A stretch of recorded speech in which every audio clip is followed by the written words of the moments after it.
আসসালামু আলাইকুম বন্ধুরা, welcome to my new blog.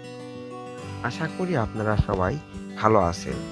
আপনাদের দোয়া ও ভালোবাসায় আমিও অনেক ভালো আছি, আলহামদুলিল্লাহ। আজকে আমি চলে এসেছি বগুড়া জেলার সারিয়াকান্দি উপজেলার কালীতলা ঘাটে। সেটা আপনারা ভিডিওর টাইটেল থেকে নিশ্চয়ই বুঝতে পারছেন। এই জায়গাটি যেমন প্রাকৃতিক সৌন্দর্যে ভরপুর, তেমনি এখানে রয়েছে গ্রামীণ জীবনের এক অনন্য চিত্র। চলুন দেখে নিই এই সুন্দর ভুবনটা কেমন। সারিয়াকান্দি উপজেলা ঘেঁষে বয়ে গেছে যমুনা নদী। চারপাশে বিস্তীর্ণ চর, সবুজ ক্ষেত আর হালকা বাতাস, সব মিলিয়ে এক শান্তিময় পরিবেশ। এখানে দাঁড়ালে মনে হয় যেন প্রকৃতি আপন করে নিচ্ছে। সকাল বিকেল নদীর পাড়ে দাঁড়িয়ে সূর্যোদয় আর সূর্যাস্ত দেখার অনুভূতি সত্যি অসাধারণ। এখানকার মানুষজন খুব সহজ সরল। তাদের জীবন জীবিকা মূলত কৃষি ও মাছ ধরা। ভোরবেলায় নৌকা নিয়ে মাছ ধরতে যাওয়া আর বিকেলে বাজারে সেই মাছ বিক্রি, এ এক জীবন্ত চিত্র। অনেকেই ঘরে ঘরে হাঁস মুরগি পালন করেন, আবার কেউ কেউ বাঁশ কাঠের কাজ করেন।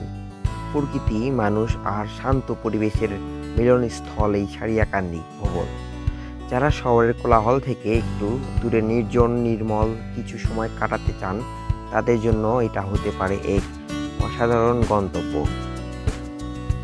উপর থেকে নিচে এসে দেখি একটি আঙ্কেল এখানে একটি খেলার আয়োজন করেছে, সেটা অবশ্য টাকার বিনিময়ে। পরবর্তীতে আমরা নৌকাতে চললাম, সেটা আপনারা দেখতেই পাচ্ছেন। নৌকাতে ওঠার পরে আমাদেরকে কিছুক্ষণ ওয়েট করতে হয়েছিল। সেই সময় আমরা কিছু ছবি টবি তুললাম। তোলার পরে নৌকা ছেড়ে দিল। নৌকা ছাড়ার পরেই একটি চর ঘেঁষে যাচ্ছিল। সেই চরে দেখা যাচ্ছে অনেকগুলা মহিষ, প্রায় 1-150টা হবে। তা মহিষগুলোকে দেখতে অনেক সুন্দর লাগতেছে আমার কাছে। আপনাদের কাছে কেমন লাগতেছে আপনারা সবাই অবশ্যই কমেন্ট করে জানাবেন।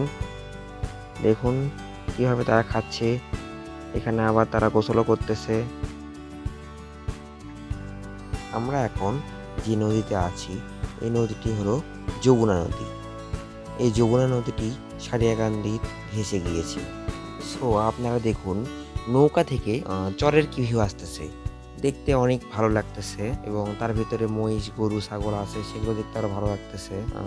এখানকার পানির গভীরতা অনেক। গত কয়েকদিন ধরে এই নদীর পানি বেড়ে গিয়েছে। এখানে প্রত্যেক দিনই অনেক মানুষ অনেক দূর দূর দূরান্ত থেকে ঘুরতে আসে।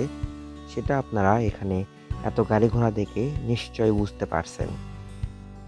সো আজকের ভিডিও এতটুকুই। পরবর্তীতে আবার কোনো ভ্রমণ ভিডিও নিয়ে আপনাদের মাঝে দেখা হবে ইনশাআল্লাহ। আপনাদের কাছে ভিডিওটি ভালো লেগে থাকলে অবশ্যই লাইক, কমেন্ট এবং শেয়ার করতে ভুলবেন না। আল্লাহ হাফেজ।